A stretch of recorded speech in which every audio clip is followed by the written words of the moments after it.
Yunusal aka, o'z haqingizda gapirib bering. Men G'aniyev Yunusal Yusufovich, Farg'ona Politexnika instituti, Farg'ona davlat texnika universiteti o'qib qoldi. Shu yerda ishlayman. Kasbim geodezist, geolog, tuproqshunos. Magistraturani tuproqshunoslikda bitkazganman. Endi 5 yildan beri institutda ishlayman. Hozir katta o'qituvchi lavozimida ishlayman. Birgalikda institutdan tashqari xo'jalik shartnomasi o'sha institut o'zi litsenziya olib, laboratoriyalarimizni akkreditatsiyadan o'tkazgan. O'sha bo'yicha ish bajaramiz. Aka, hozir bu qanaqa laboratoriya va bu apparat nima vazifa bajaradi? Bu apparat qayta to'kilgan tuproq yoki mana shag'allarni zichligini, yetilgan me'yorga yetganligini o'lchab beradi. Bu apparat yordamida, misol uchun shu to'kilgan tuproq me'yorga yetmasligini ko'ramiz. Loyihada endi me'yor beriladi. 1 kvadrat metrga 1.90 degan, ya'ni 1 tonna 900 kilo bo'lish kerak 1 kvadrat metrda. Ko'tarish. Endi bu apparat shuni eng minimali 3,5 -3,5 da ko'rsatadi. -3,5 dan pastga qarab 2, 1 bo'lib tushadigan bo'lsa, qaytadigan bo'lsa, bu qoniqarli bo'ladi. 3,5 dan ko'tarilib ketadigan bo'lsa, texnika yordamida boshqatdan bosilib, tramovka qilinadi.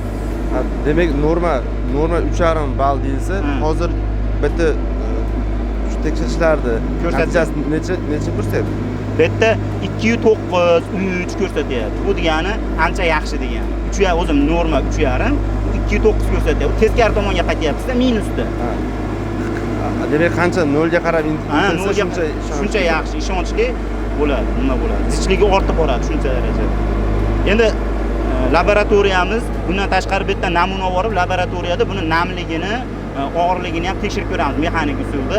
Endi bu apparatligi uchun bunga ham ko'ngil xotirjam ko'ramiz laboratoriyada. Bo'ldi, hozir biz yana bir tekshirib ko'ramiz. O'shanda yana ishonchli bo'ladi. Bo'ldi, mana bemalol. Xo'p, hozir apparatimiz tayyor. Mana endi 3 marta gruz tashlaymiz. Gruzga tayyor apparatimiz. Uruvenini ko'rib olamiz. Xo'p, bismillah.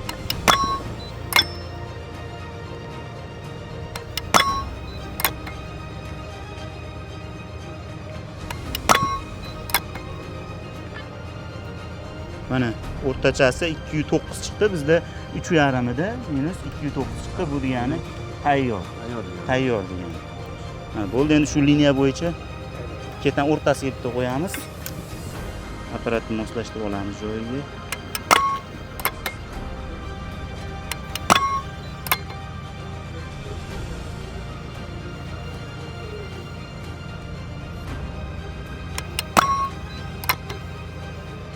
Hop, 3 chiqdi mana.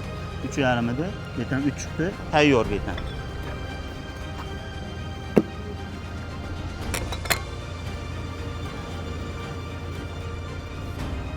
Loyihada misol uchun suvli nimani tuproq bu qayta obratni zasipkani vlajniy holatini bergan, quruq holatini beradi-da. Vlajniy holatda 1,9 2 beryapti sizlarda. Hozir mana shu 3 degan 2,9 3 degani 2,2 degani. Endi quruq holati 1,9 ga bo'ladi.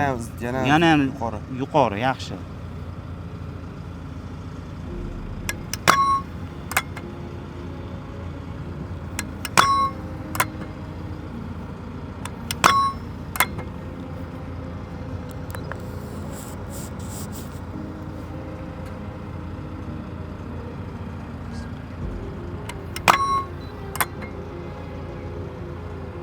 Menimcha bu undan ham yaxshi chiqadi shekilli, chunki 208 bilan boshlab 2,6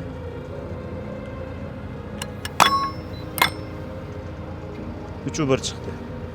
3,5 da chegara beton qoniqarli desa bo'laveradi. 1 2 3 5 6 7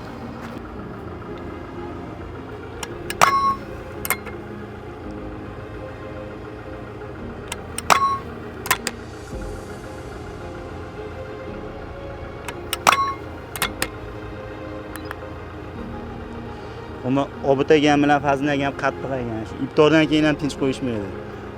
Bitta ko'rib bering, bosuvdik, ko'ngil xotirjam bo'lsin. Xotirjam uxlaylik deb. Endi bizga ham nima-da, tepada odam yashaydi-ku buni binoda yana. Bittadan keyin shu binoni biz quruvdik deb.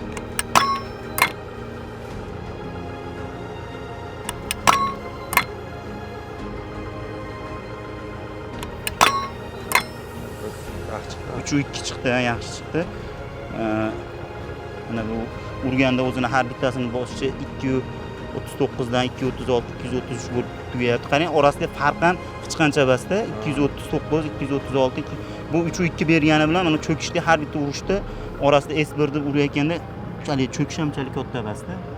Hozir bu namlik qaytgandan keyin yana ham mustahkam boshqa.